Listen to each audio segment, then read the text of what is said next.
What is going on, everybody? Welcome back to another FD vlog. If you've watched this series so far, you know what comes next, and that is going to be the mid-pipe.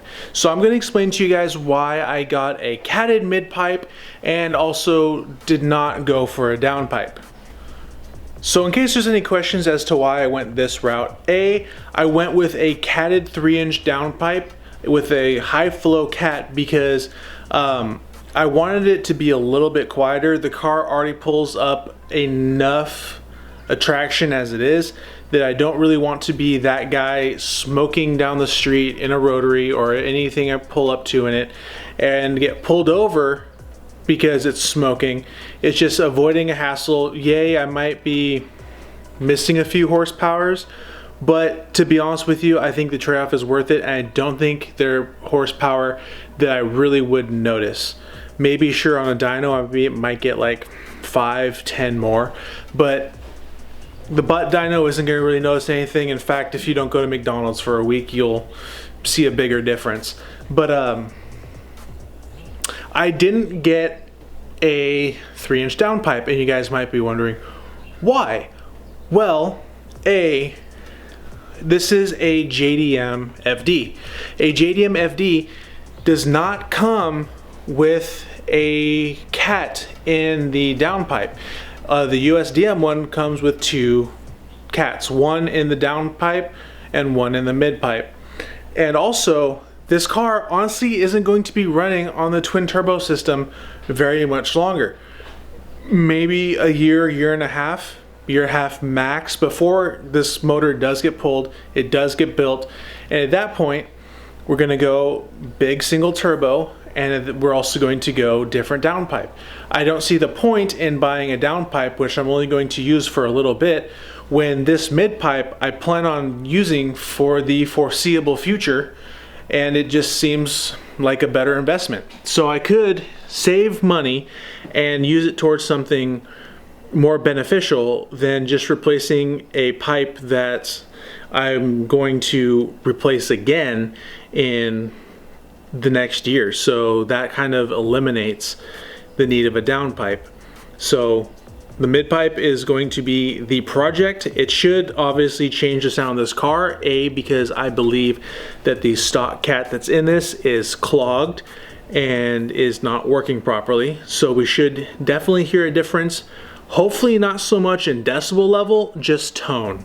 So that is going to be the project today. We're just waiting on Billy because, once again, this is something that takes place underneath the car. And if you know, in this garage, we don't have a jack. Well, no, we have a jack, but we don't have a floor lift.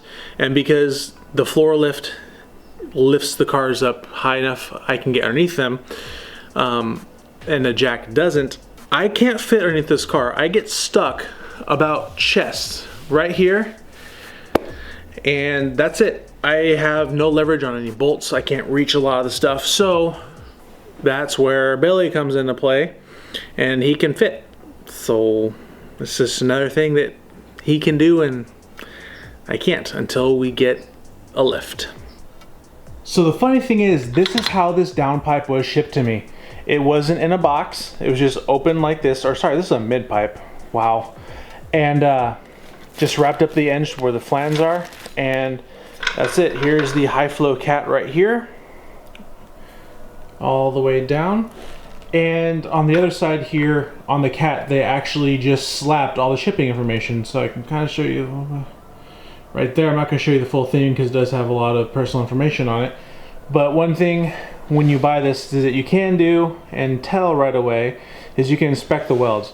These welds, while they might not be the prettiest welds in the world, they will hold, and obviously they did not use stainless steel filler metal because they had to paint over it to protect the welds.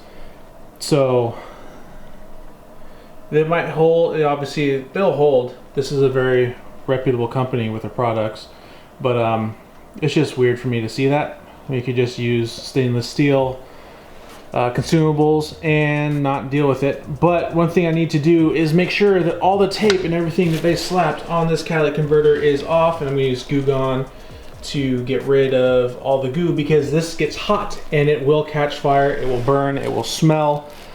So before we even attempt to install this, that's what needs to happen. And just like that, the mid-pipe has been unwrapped like a Christmas present.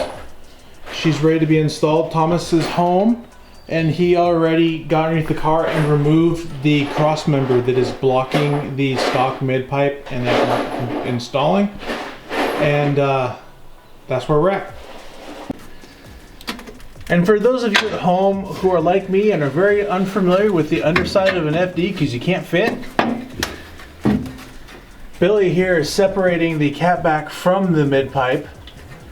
And one thing that's tricky is that the mid-pipe, the bolts are actually welded onto the mid-pipe itself. So you do have quite a bit of maneuvering to deal with. And it's on both sides as well.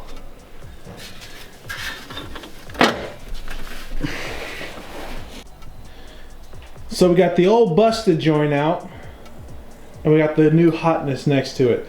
However, Thomas does raise a great point with this, is that the way that we had the battery relocate ran for the negative side, it ran up against this heat shield for the stock downpipe. And since that is not on this one, we don't have that much protection for it. So what Thomas is suggesting we do is remove the heat shield from the old busted, keep the new hotness looking like the old busted, but it'll be battery for the batter terminal. I mean, if anything, maybe we could possibly just tack it in a couple places on here with the welding machine. Yeah, we could do that. We'll figure out where it's mounted on there, but still, it's also going to give you a lot better heat protection inside the car and everything. This is a pretty big heat shield. Ugh. So it's also a pretty big catalytic converter. We're here to give you a little bit of an update. So we're having trouble with the negative battery terminal the way that we ran it before. The way it is, it's gonna hit the downpipe, and that's not good. So we're just getting not the downpipe, the mid-pipe. yeah. I keep on saying downpipe. The mid-pipe, and it would possibly melt. So we are installing the mid-pipe to see what our options are and how to run it. But that's kind of where we're at.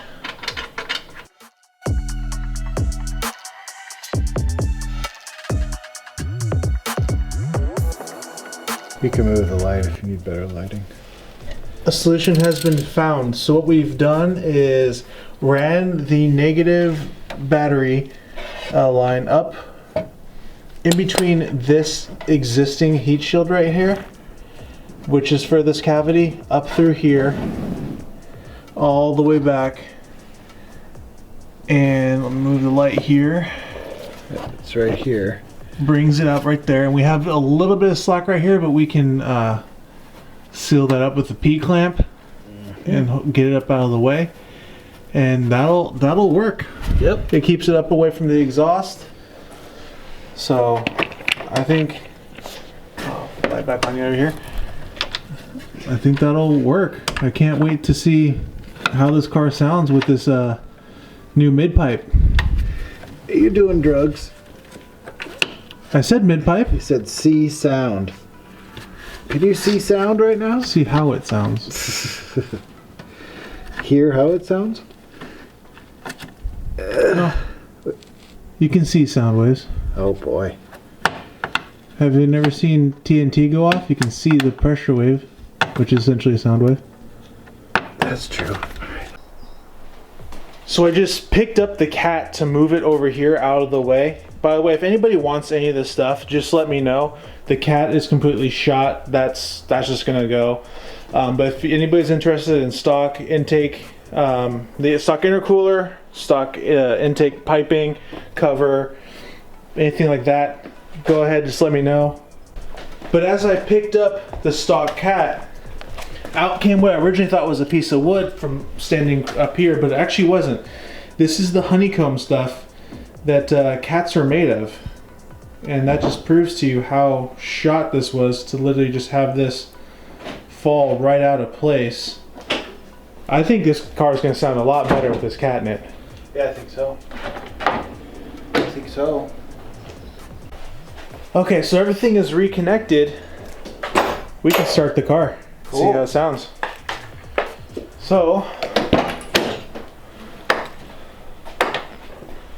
go ahead. This is right here.